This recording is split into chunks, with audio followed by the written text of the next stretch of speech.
YouTuber Ranveer अलावालिया और समय रैना वाली कंट्रोवर्सी अभी खत्म भी नहीं हुई थी कि फिर से stand up comedian Kunal Kamra के ऊपर फ्रीडम ऑफ स्पीच को वायलेट करने के लिए गवर्नमेंट ने एक्शन लिया है। Hey, subscribe my channel for more such informative videos and like and share this video with your friends. आज हम समझेंगे कि हमारी कंट्री में freedom of speech and expressions में लिमिटेशंस क्यों है। फ्री स्पीच को वैदिक काल से ही मान्यता मिली हुई है। बृहदयंकर उपनिषद, 16 महाजनपद, भगवान बुद्ध के उपदेश और सम्राट अशोक के शिलालेख सभी फ्रीडम ऑफ स्पीच की बात कहते हैं।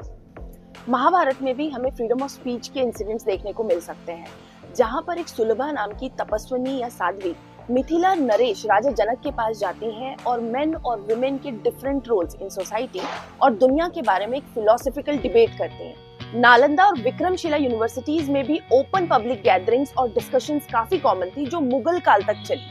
अकबर का इबादत खाना और दिल इलाही का कॉन्सेप्ट उसका एक क्लियर एग्जाम्पल है। So what is freedom of speech and expression? ये भारतीय संविधान के आर्टिकल 19 सब आर्टिकल ए के द्वारा दिया गया एक मौलिक अधिकार है, जो कि सिर्फ इंडियन सिटीजन्स को अवेलेबल है, ना कि फॉरेन नेशनल्स। हर एक इंडिविजुअल को अपने ओपिनियंस को फ्रीली एक्सप्रेस करने की आजादी देता है through spoken words, writing, printing, pictures या फिर किसी और मीडियम के थ्रू। तो वेस्टर्न कंट्री और हमारी कंट्री के freedom of speech and expression में क्या डिफरेंस है?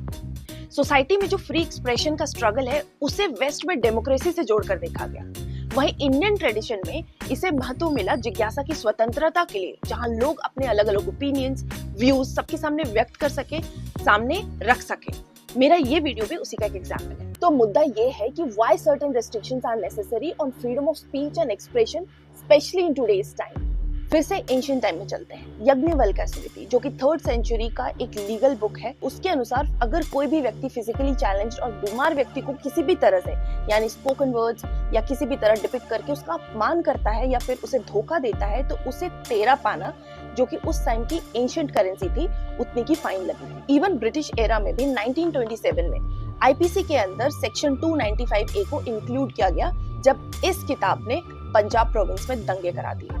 इसलिए इंडिया में जो फ्रीडम ऑफ एक्सप्रेशन पर रेस्ट्रिक्शन है, अक्सर उसे कॉलोनियल एरा की लेगेसी या फिर सरकार द्वारा ऑपोजिशन और प्रेस को दबाने का एक टूल माना जाता है। लेकिन ये सोसाइटल इमोशंस और लोकल नॉर्म से भी जुड़े होते हैं, क्योंकि जो सरकारें बनती है ये उसी समाज से निकलती है और उनके मूल्यों को ही दर्शाती है। So it's better to use this freedom of speech and expression given by your constitution with morality and with some responsibility. इतना तो हम कर ही सकते हैं, है ना?